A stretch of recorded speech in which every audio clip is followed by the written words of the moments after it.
You can be all in and you can be loyal to the job, but then there's a difference between actually caring about the company, caring about the people, caring about what we're all pushing forward. And I think that's something that as a family business is hard to find, because ultimately no employee will ever care as much as, let's say, the family who are in it from the beginning, because they'll take the biggest hit across everything that ever happens. I honestly can't actually remember being in this building and not feeling like that, not even when I first started. For me, I just felt like this is where I'm supposed to be, and I've always just felt very comfortable. I remember saying to you, just like, I've got an interview tomorrow. It was with another company. I was like, I don't want to go to that interview. This is the job I want.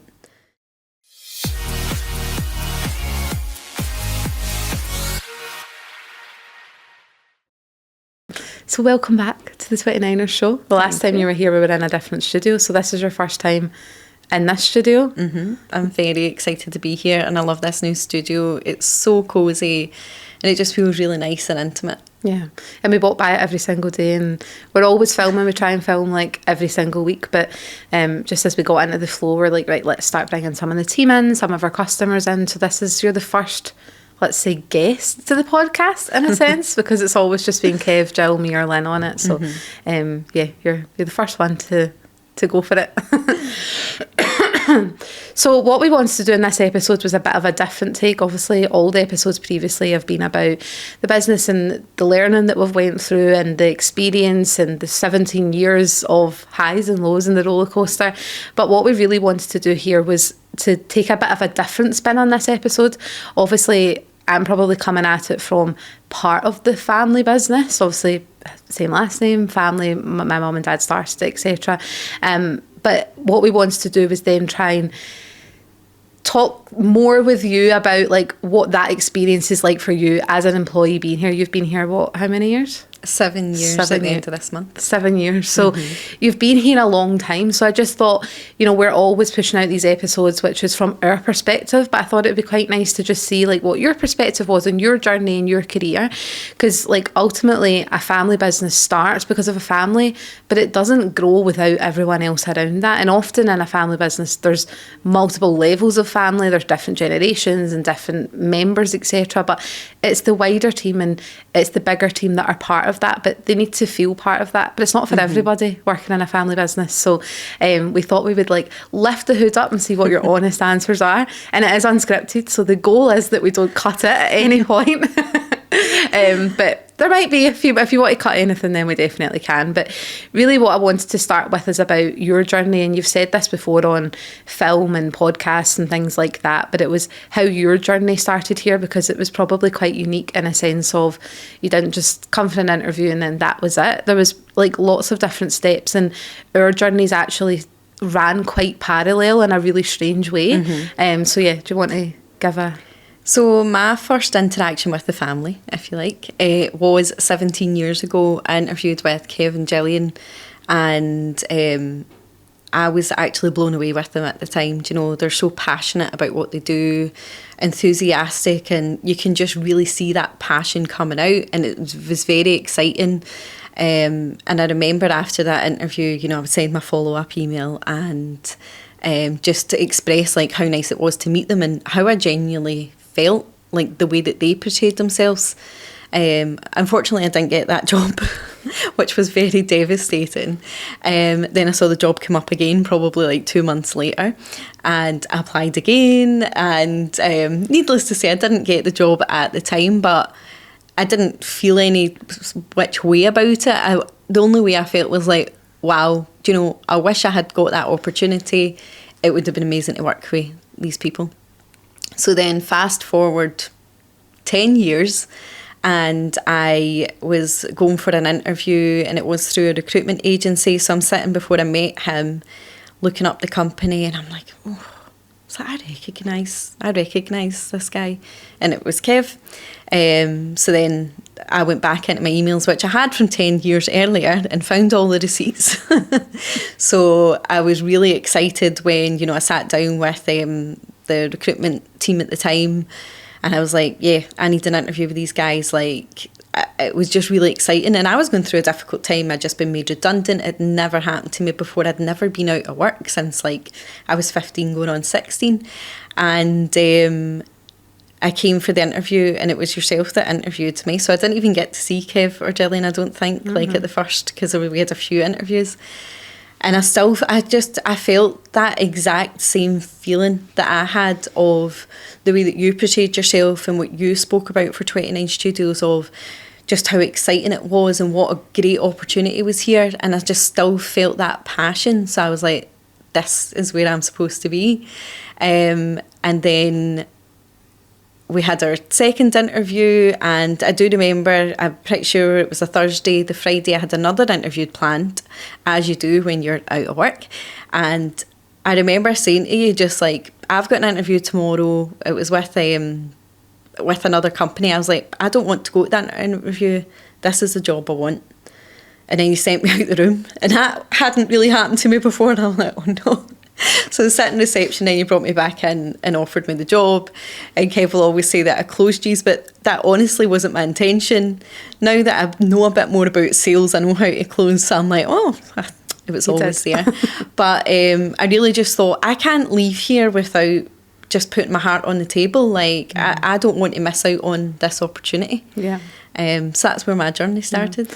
And it is, we always say that, like, you're the only person to ever close us in an interview, because typically we do that. We always have a first interview, and then it's like you think about it, and then we wait and see, like, you know, right, how do we still feel? Does the person get in touch? Do we hear anything? And then we have that second interview, and then usually that's just to see, like, right, were we right in what we thought? And then we typically never would hire on that second interview. But then when we left your first interview, I was like, I think that's the person we need.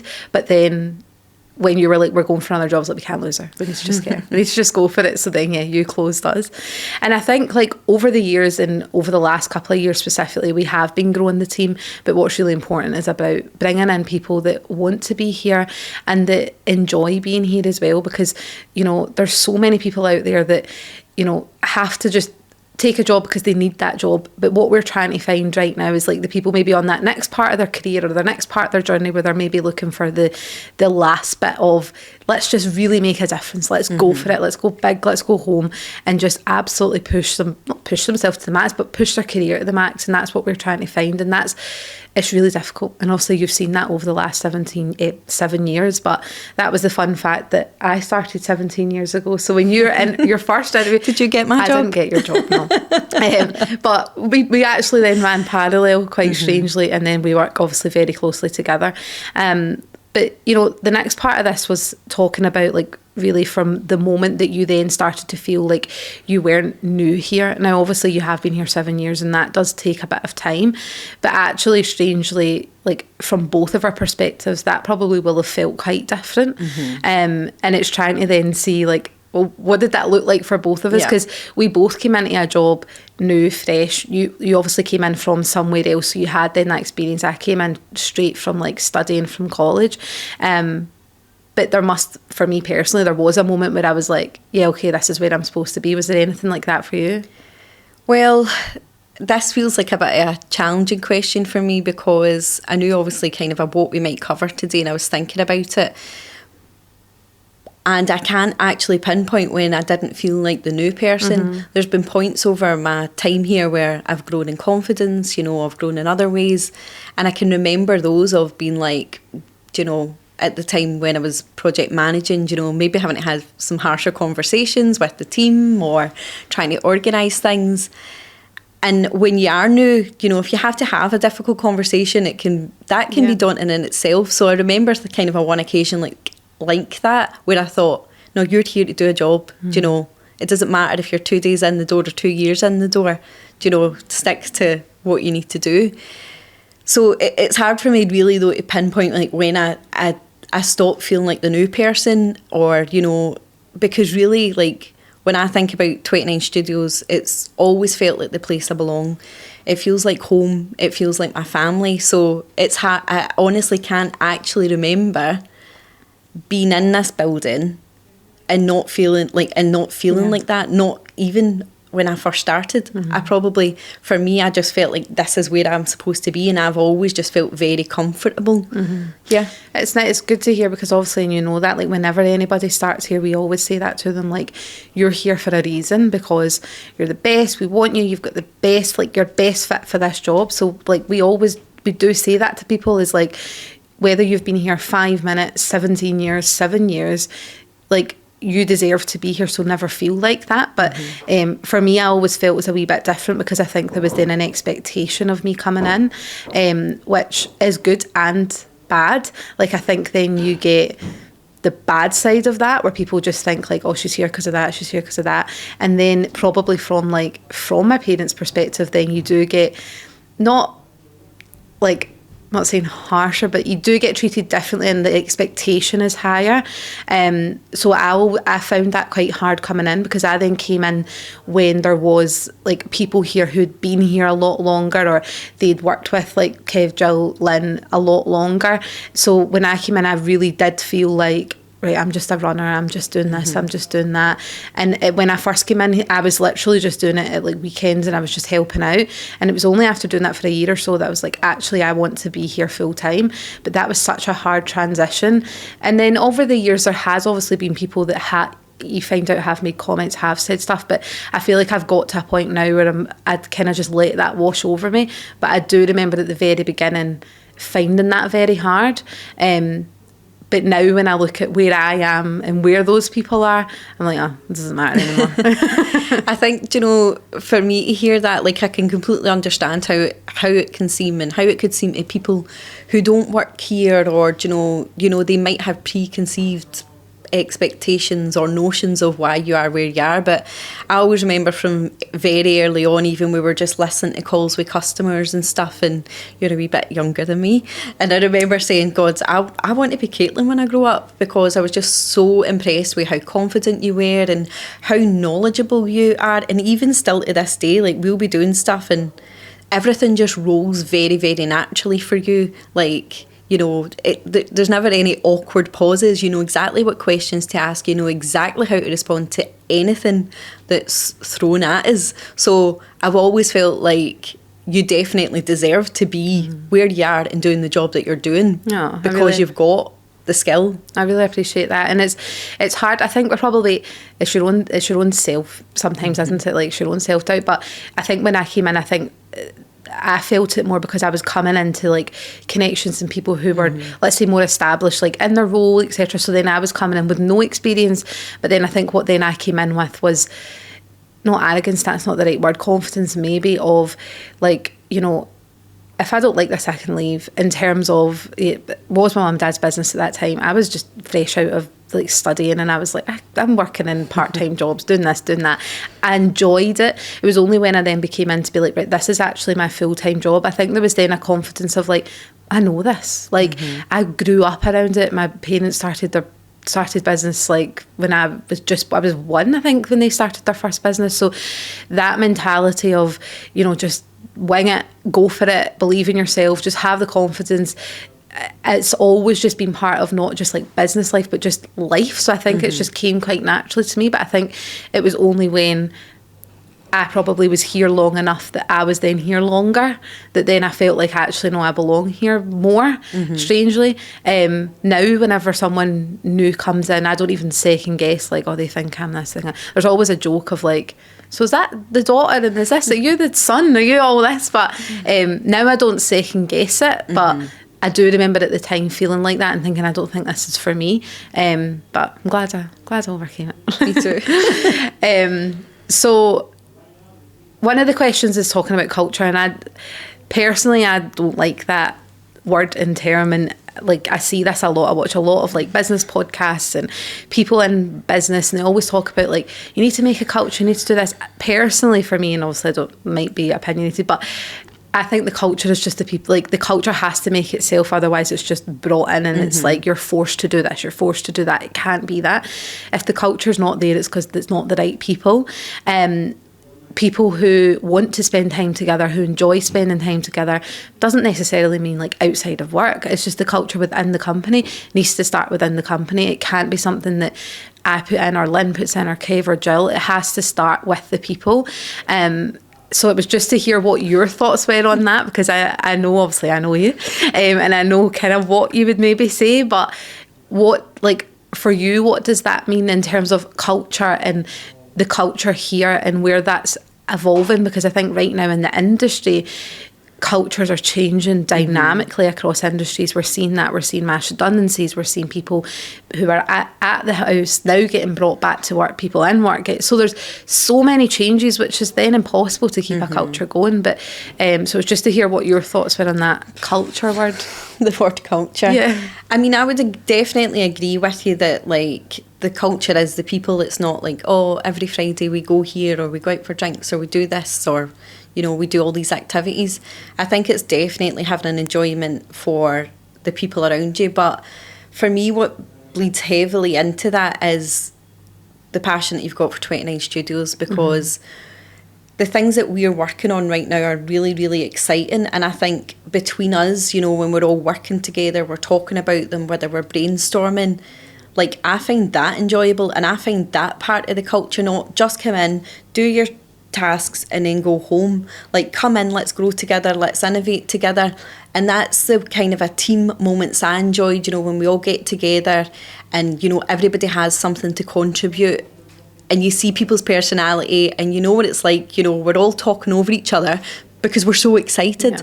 Like, I think those moments are far more genuine than we've engineered a paintballing expedition, you know, like, so for me that is the culture. But that really, really stems from enjoying what you do, enjoying the work you want to do, having a passion for innovation, because that's exactly what we do here. So you need to have all those qualities, really, I think, to breed the culture in here and to be part of it. And I would think, like, do you know what, if you kind of are sitting back feeling out of it, like, you know, you maybe aren't the right person. Yeah. It is hard working for a family business, I think. Like you mentioned earlier, it isn't for everybody. Some people want to just go to work and go home, and that's fine. But when it's a family business, you're all in. Yeah. And if you're not all in, then you're all out. You're all out. That kind of goes on to the next question, and it was talking about, like, do you think there's a difference between being loyal to a company and then genuinely caring about it? Because I see that, and I see that in like people that we've maybe had over the years, or people that I've interviewed. Like, you can tell right away the people who are loyal or a bit of both, but genuinely, I feel like you can be both. Yep. But you can be siloed just to one as well. Yeah, I mean, I think, yeah, you can care about the company you work for and you can be loyal to it. I would almost put those two things together, and like you're care about the company, you're loyal to it, because why would you be loyal to a company that you don't care about? I mean, maybe other people would view that as, I'm loyal because I get my wages every month, right? Yeah. So that's the difference. So yes, if you're thinking more in terms of loyalty because that's your, you know, is your career, it helps, you know, finance your lifestyle and all your bills and stuff like that.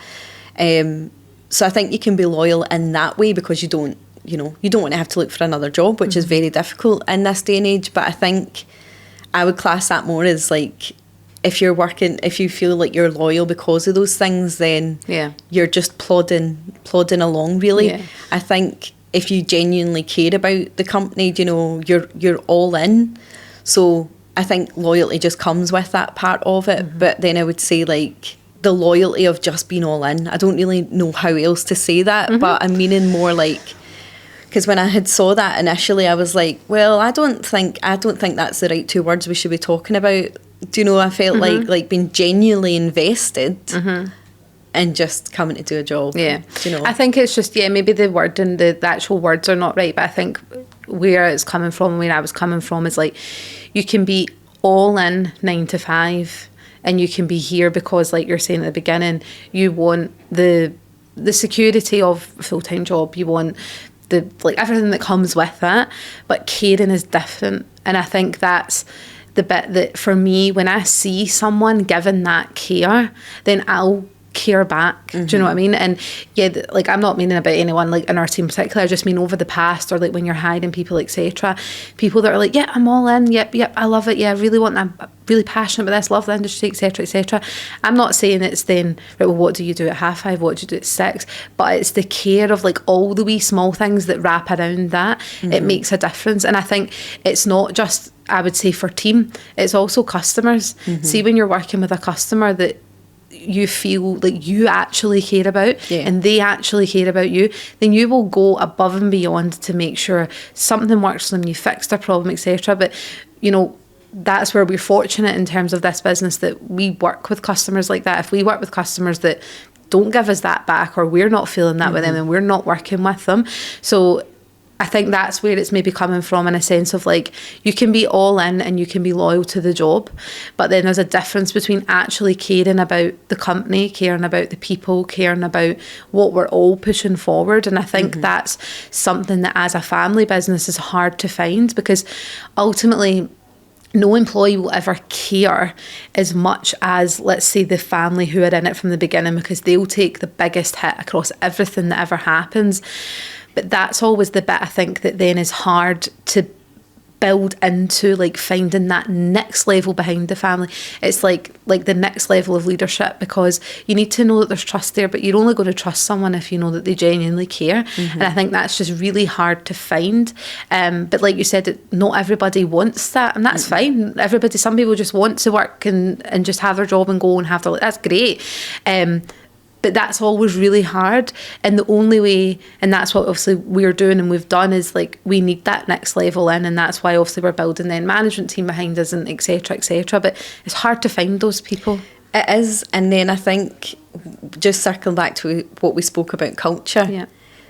When you have people who, I guess, don't care when it is a family business, and you realise what's at stake, that's, I think, what can affect the culture, because, you know, you've got your mix of people who care and who are just loyal to the job. So one of the things I touched on there was about trust. And I think that, like with any job, there's always a level of trust, because you're doing a job that needs to be done right. There can be consequences, obviously.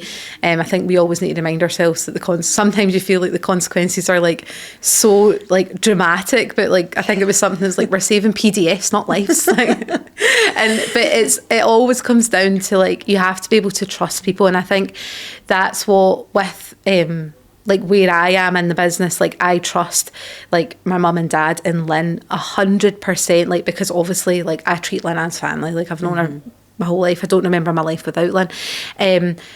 But that's where then like with you, I trust you. So it's trying to then like find people like that. But ultimately in your life, you don't have a lot of people like that. Like this is rare to find that in business, that's someone that's not part of like your family.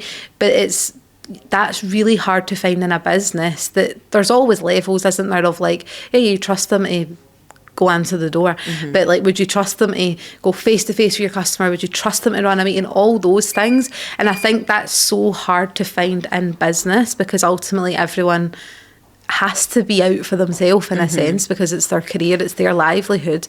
But it was just your take on that, of like, because obviously you work probably then closer with the team than I do. So it's then how you find that level, like that next level of trust for you. Because if like we trust you like 100%, but then you then need to be able to trust the people behind you to deliver for you to deliver. Do you know what I mean? It's like, how do you find that? And I know you find that quite hard. I'm going to answer that for you. You find that very hard. I do find it quite hard, because I'm very protective of 29 Studios.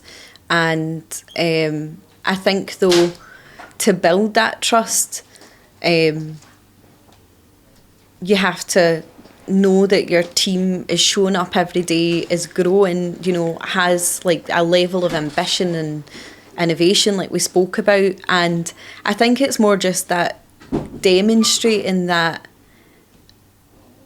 I'll do whatever it takes so that we get the right outcome for our customer. And and also a confidence in their own abilities, because obviously, like you said, when we hire people, we're hiring people because we believe that they are the best for that role with their skill set.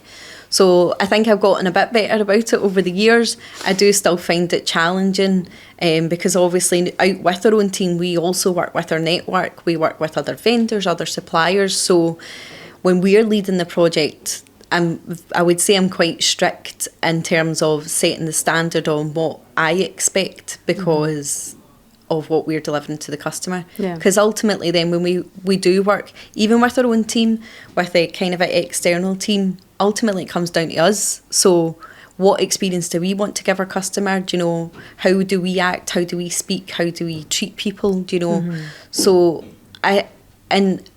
we work with the similar teams over and over again, so you have seen them grow as well and learn and understand and understand kind of what's expected when you're representing 29 studios. But I definitely think for the team, I do like over the years, because it is difficult to let go of something that you've been the champion of. What if you give it to somebody else and they drop the baton, do you know? But I do think the trust has been built up because the team are showing up every day, they're showing growth, they're understanding, you know, learning from not mistakes as such, but how do we improve things? What did we do the last time that could be better this time? And showing their own initiative as well, and not just being taken by the hand. Yeah. But I think that's like, you need to, like, also I know you struggle with that, and I've seen that firsthand of you talking to our team and talking to the freelancers, but then like you need to see that as a credit to you in a sense of like, that's how we all felt, and then we then all gave that to you because we trusted you 100%, and then now you're trying to find the people that you can then trust 100%, and you've got that already. Like, there's people that we work with currently that you could trust 100%, not like, I mean 100% as in what they're doing. 80%. Always, if you're listening, you're always on. But like, even to the point when we do go to like big events, go to, you know, Variant, we do all that, and you know, I don't even really second guess like what is everybody saying. Like, we always remind everyone, like, remember all our customers are here, remember if, you know, whenever you're in any space, etc., because I know that you've got that covered with them. So it's like, it's just trying to, we always say that you have to duplicate yourself, and I think that's what we're always trying to do. And it's, as it gets like more diluted in terms of like the next level behind you, I think that's when it becomes harder, because we are then working with like our team, we're then working with like freelancers, we're working with our network, we're working with like suppliers, etc. And ultimately in our head is like, you're representing us, so you need to act the way I would act, but no one will ever act the way that you act 100%. But I think we're getting there, and I think we're also not tolerating anything that we don't accept. And I think that's the thing that we always try and remind ourselves of, is like, as soon as we see it slipping, we have to catch it. We have to say it, whether it's like someone in our team, whether it's each other and go, that's not how we would do it, or it's someone that we work with. It's about just nipping it in the bud there and then, because that's the only way that they learn. And we joke, like, there has been instances where someone's done something that we weren't happy with, and you just pick up the phone and tell them that it wasn't. It's never happened again. So it's just trying to do that in a nice way and do that in a positive way. But it is difficult when you talk about all those things, the thought, like, you know, sending someone else to represent 29 studios. But you have to have like 110% trust in them. Yeah. And it does, you do find those people, because the job you're doing right now, I did. So you're there because, like, I trust you 100%. And obviously there's been instances in life and jobs where I've had to step out, I've not been able to deal with stuff, and you've just went right in behind me. I've never had to second guess what you were going to say. So that's the hardest bit, is like, now the next person behind you is, how do we find that, and who is that, and do they give what you give? And they'll always get diluted, but it's just trying to find that person. One of the questions here was kind of a bit of both of us, but it's talking about, was there a moment where you realised that you weren't just representing you, that you were representing the company? Like, was there a moment in like your career or a trip or something that you went, oh, I'm here as 29 Studios, like, I'm not here as Stacey right now, like, I'm here representing the company, the whole company is on me right now? I mean, I think that every time I go anywhere, or I'm working on a project, or I'm out on a shoot. But certainly I think, I mean, we've worked really big global events and all our customers are global. But the big one was going to China with one of our key customers. I think, though, that wasn't a trip I expected to go on. Mm-hmm. The innovation at the time was driven by Kev and Lynn, and we presented to the client. They absolutely loved it. And then, like, a few days later, they were like, our whole global team needs to see this. Can you come to China next week? And at the time, both of them, I think, were going on holiday. And then they asked me. So I was really excited, for one. But also, like, they were the drivers of that particular technology content innovation. I was like, right, I really need to, like, up my game here. So spent the next few days, like, with them doing intensive sort of training. And I mean, it's all stuff I knew. So I wasn't like, I'm not ever worried about representing 29 Studios because I feel so passionate about it. And I think when you're passionate about a subject, you don't worry about speaking about it because you know it inside out. But this particular innovation in technology, whilst I was excited about it, to be able to present it the same way they did and demonstrate it to a kind of a global team of leaders was pretty amazing. And I think it wasn't really until afterwards that the gravitas of that whole trip weighed on me. You know, you mentioned earlier, we do all have doubts about ourselves, or we'll have a crisis of confidence, or just sometimes you feel a bit stuck in the mud. And I just had to sit myself down and be like, you're trusted with this business in your hands. Mm-hmm. You know, one of our biggest customers, you flew to China, presented to their global team, and now they've implemented that whole system into their company. Yeah. Obviously, that wasn't all on me, but I'm like, that was a main driver, and you were trusted to do that. Yeah. And when you think about, like, how far along that's brought us with that client, you know, I was then helped play a key part in doing that. So it wasn't probably till afterwards, and I do like to remind myself of having that trust in me. You know, if I do have any sort of wobbly moments, or I'm feeling like I'm not moving anywhere, or just feeling stuck, I'm like, right, remember who you are, remember how you're trusted, do you know, and pick yourself back up. Yeah. And I think that isn't there? There's always that moment, and it's always interesting hearing it from both of our perspectives, because we both entered the company in a really different way. And like, for me, it was one of the Engage conferences we did for Verin, and it was the first one I'd ran, and I had a crew of 18, and I remember sitting at the end going, I pulled that off. Like, and it was the first time that, like, every problem that hit, everything came back to me. If this was a success or if it wasn't a success, it was coming back to me. And I think it was the first time that I was like, yeah, I'm representing the brand here. Like, I'm not here now as Katelin. I'm not here as the daughter. I'm not here as anything. I'm here because I know this job, and we done it. And now, obviously, then that events is now like a core part of our business, and probably I always joke that gave me grey hair, that event. I think it actually did. But that was like the moment I was like, actually, people know us as 29 Studios now. Like, that's who we are. We were walking down the corridor and people are like, 29ers are here, and it's the first moment you go, oh my God, like, I'm not here as me, I'm here as the company. So it's always interesting just hearing two different takes on it. Kind of wrapping up, or coming close to the end. So one of the questions here is maybe a wee bit of a big question, but like, what would you say makes 29 Studios different now? I'm asking you that because obviously we are in a period of growth. We're growing the team.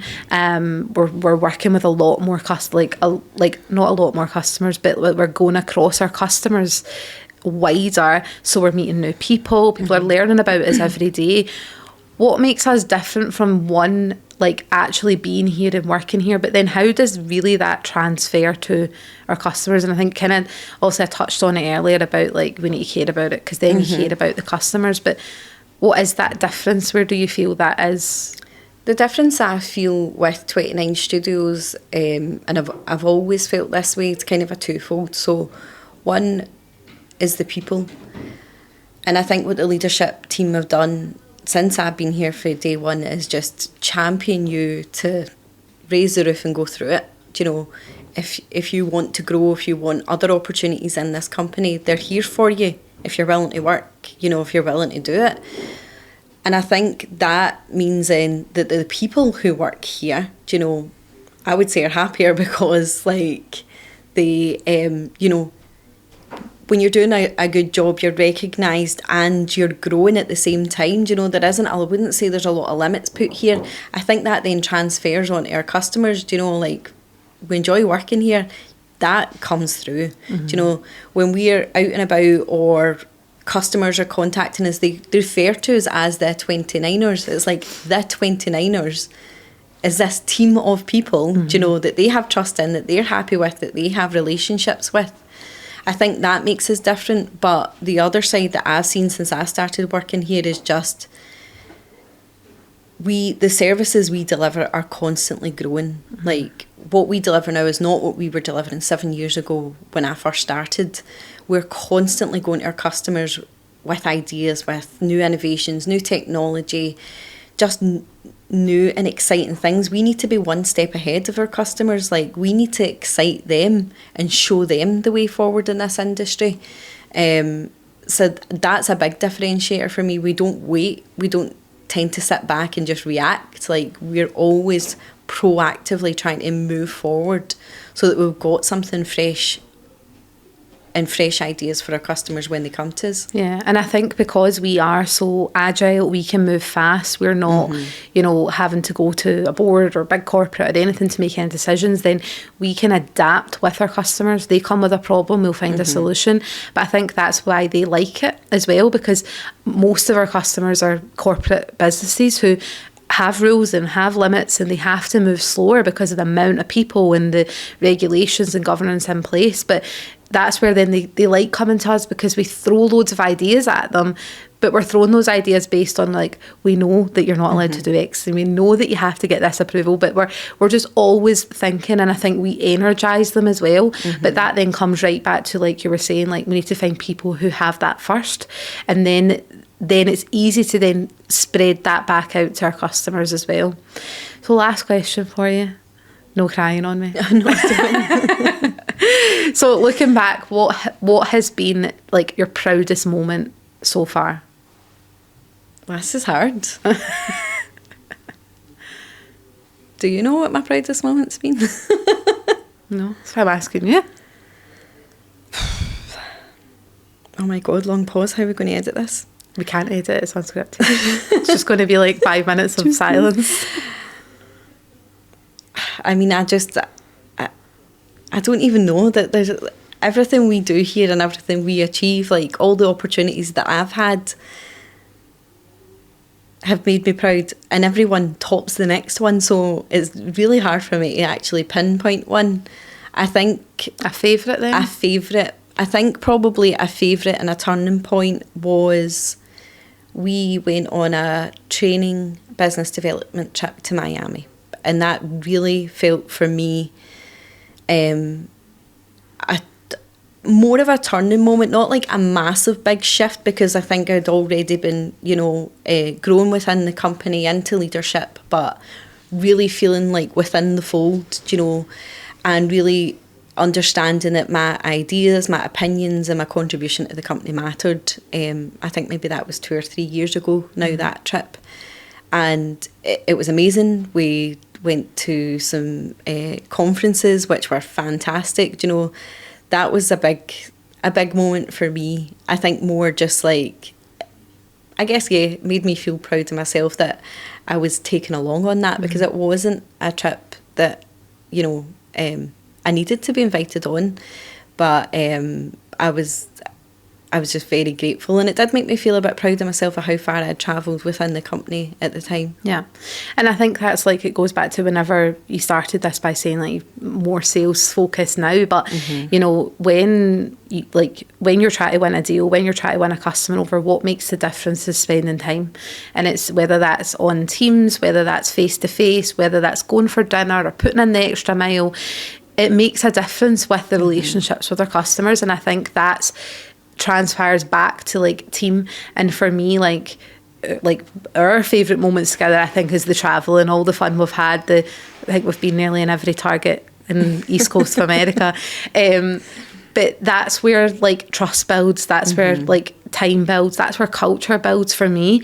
Is not in here like what we all going for lunch together. Like that's not it. Like the bit that is the care and the bit that's the trust is when it's built in the time that you all take to, like you were saying, that course that we did in Miami that energized us. But then we've been on trips that have not energized us because it's been hard and it's been a long day.